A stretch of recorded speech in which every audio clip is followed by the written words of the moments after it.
Hello दोस्तों, स्वागत है आप सभी लोगों का राजस्थान एकेडमी पर। मैं परवीन सिंह आप सभी लोगों के साथ में। जैसा कि आप सभी लोग जानते हैं, सेकंड ग्रेड के लिए मैथ्स की वीडियोस आप सभी लोगों को मैंने प्रोवाइड करवाई है और आप सभी लोगों ने देखा होगा कि हम प्रीवियस ईयर के क्वेश्चन पेपर को डिस्कस कर रहे थे और साथ ही साथ हमने थ्योरी की क्लासेस भी जो है दोस्तों आपने देखा होगा लगभग हम 95 प्लस ठीक है क्लासेस ले चुके हैं। लेकिन दोस्तों वो थी ओल्ड सिलेबस के अकॉर्डिंग। अब आप लोगों के दिमाग में आ रहा होगा कि सर अब नया सिलेबस आ गया है, अब क्या होगा रे?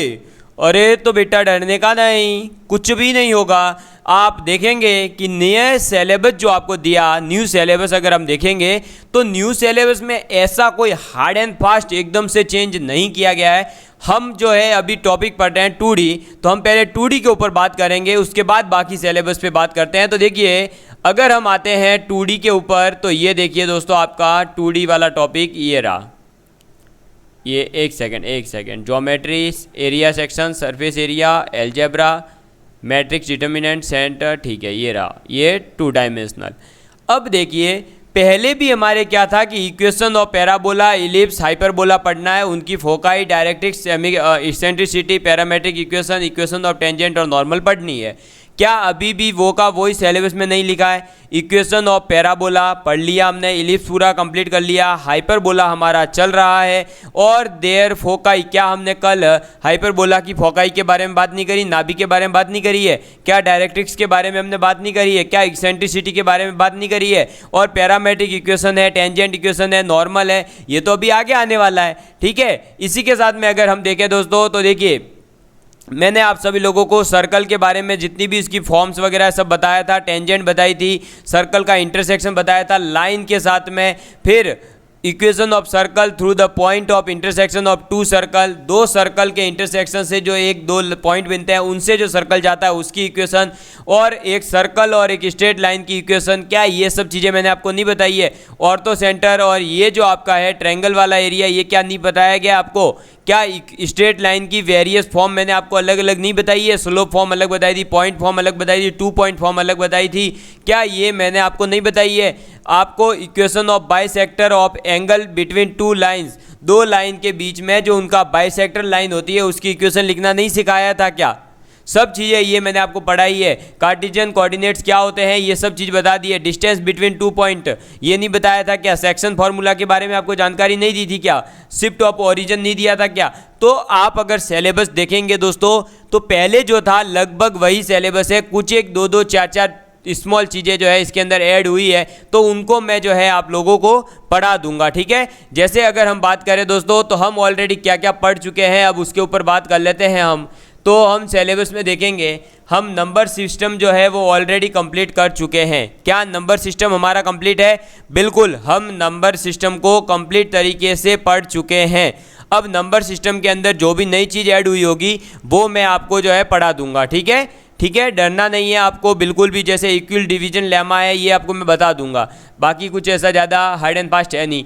ज्योमेट्री के अंदर अगर हम देखेंगे दोस्तों तो ट्रेपीज़्म है, स्क्वायर है, इन सभी के एरियाज़ वगैरह, इनकी डायगोनल्स की जो प्रॉपर्टीज़ वगैरह है वो आपको बेसिक बता भी दी थी, और जो चीज़ें रह गई होगी उनको मैं वापस से आप लोगों को कंप्लीट करवा दूंगा। ठीक है, इनइक्वलिटीज, ट्रायंगल वगैरह की सब मैंने बता दी थी आपको।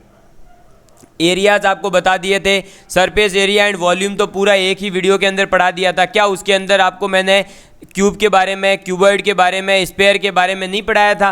हेमी स्फीयर के बारे में नहीं बताया था? क्या राइट सर्कुलर, सिलेंडर और कोन्स के बारे में नहीं बताया था? और एक मेटेलिक सॉलिड बॉडी से दूसरे में कन्वर्ट करना और अदर को मिक्स करना, क्या ये चीज़ मैंने आपको नहीं बताई थी?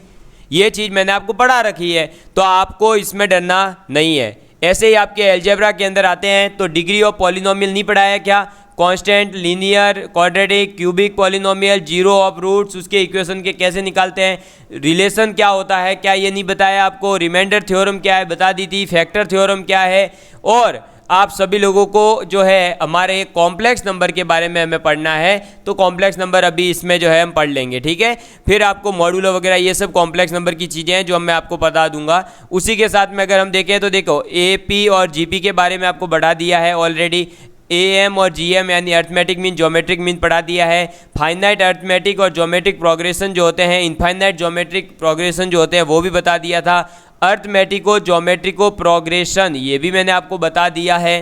ठीक है, ये आपके सिलेबस में जो चीज़ें नहीं थी लेकिन फिर भी मैंने पढ़ा दी थी कुछ चीज़ें तो पहले ही। क्यों?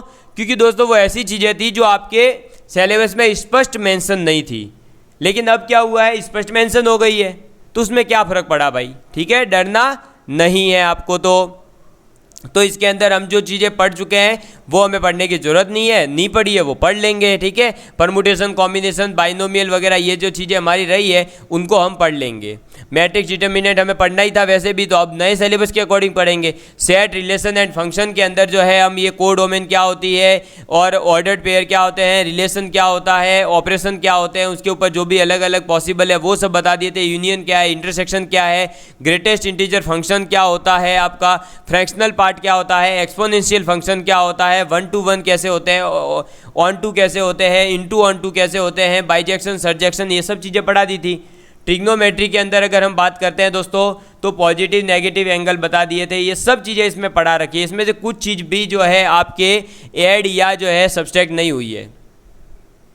जो चीज़ें पढ़ाई गई थी वही चीज़ें वापस से है, कुछ भी ज़्यादा चेंज नहीं किया गया है, उल्टा 2-4 चीज़ें जो है आपको बस स्पष्ट कर दिया गया है, बाकी और कुछ भी नहीं हुआ है। अब जैसे देखिए ट्रिग्नोमेट्री के अंदर problem on height and distance, तो हाइट एंड डिस्टेंस के ऊपर पहले नहीं पढ़ाते थे। क्यों? क्योंकि ये ट्रिग्नोमेट्री में नहीं गिनते थे, बोले ये अलग से चैप्टर है, तो इन्होंने क्या करा, ट्रिग्नोमेट्री में बता दिया, लेकिन मैंने आपको इसके ऊपर बेस्ड क्वेश्चन करवा दिया था पहले ही। ठीक है, चलिए फिर 3 डायमेंशनल हमें पढ़ना ही है, पढ़ लेंगे। कैलकुलस के अंदर हमें जो पढ़ना है वो पढ़ लेंगे। वेक्टर अलजेब्रा पढ़ना ही है, स्टैटिक्स प्रोबेबिलिटी पढ़ना ही है।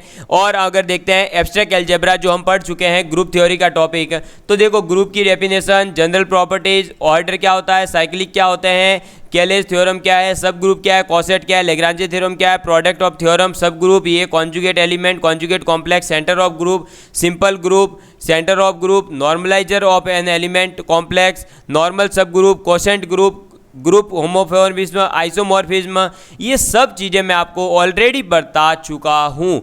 इसमें कुछ भी ऐसा नहीं है जो ऐड हुआ हो।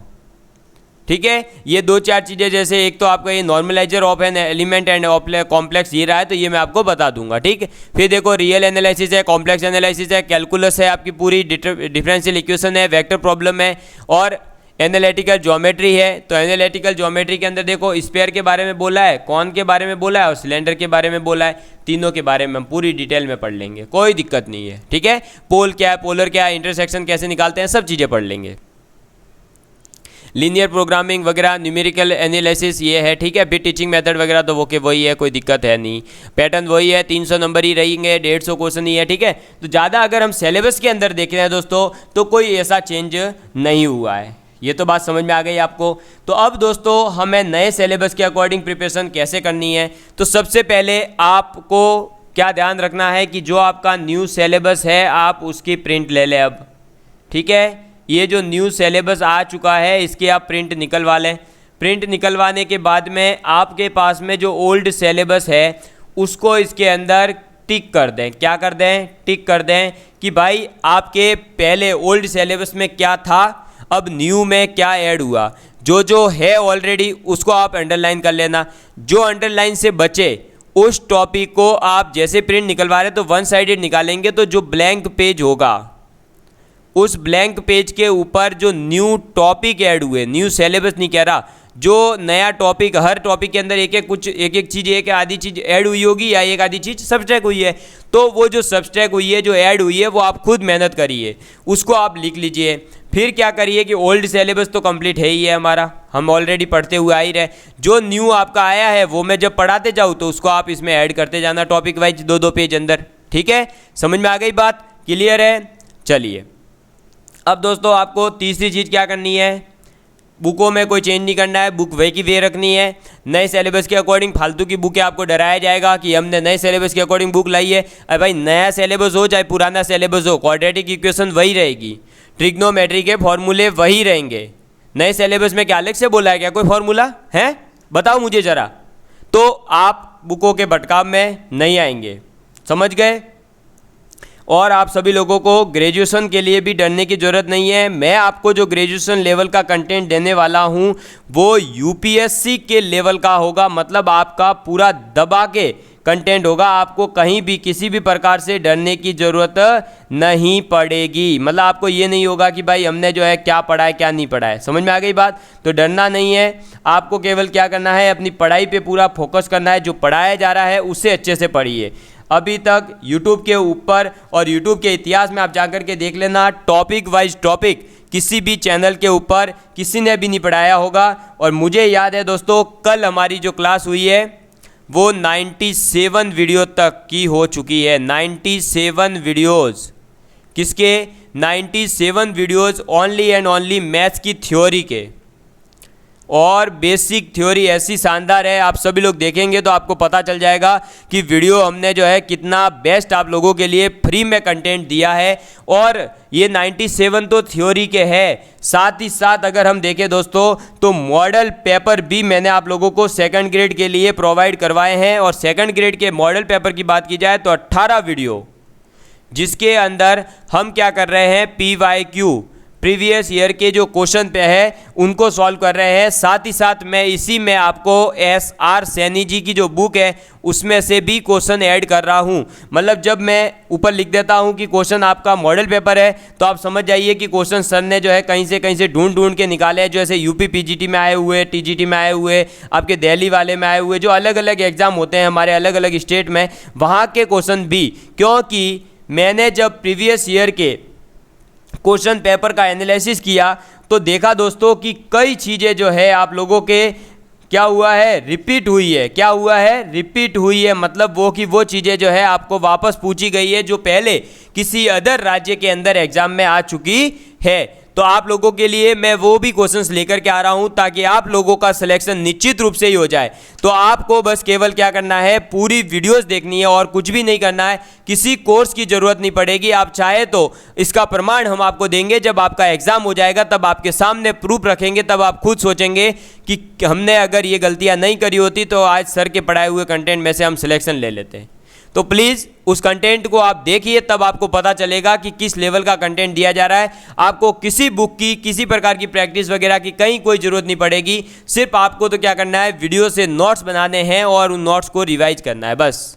ठीक है, तो बढ़िए, आगे पढ़ते रहिए।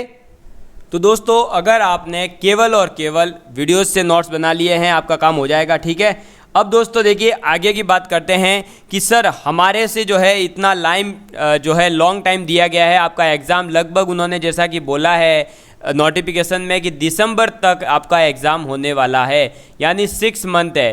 तो दोस्तों 6 मंथ जो है, अगर हम जो सेकंड ग्रेड का सिलेबस देखते हैं तो सेकंड ग्रेड के सिलेबस को बहुत अच्छे तरीके से पूरा करने के लिए आपको टाइम देना पड़ेगा। ऐसा नहीं है कि आप जो है बस लास्ट के 2 महीने या 3 महीने पढ़ लेंगे और आपका सिलेक्शन हो जाएगा। दोस्तों लास्ट के 2-3 महीने में सेकंड ग्रेड में सिलेक्शन नहीं हो सकता, क्योंकि यहाँ आपको 2 चीज़ें संभालनी है। एक तो क्या संभालना है कि आपका जो ऑलरेडी मतलब फर्स्ट पेपर है जीके वाला, उसको संभाल के चलो। साथ के साथ आपकी जो सेकंड सब्जेक्ट है, जो भी आपकी जैसे मैथ्स है, तो आप मैथ्स को संभाल के चलना पड़ता है। तो दोनों चीज़ों को संभाल कर रखना भी बहुत बड़ी बात है। इसलिए आप जो है अभी से ही अपनी ऐसी स्ट्रेटजी बनाएं कि आप जो है प्रॉपर तरीके से मेंटेन करते हुए चले।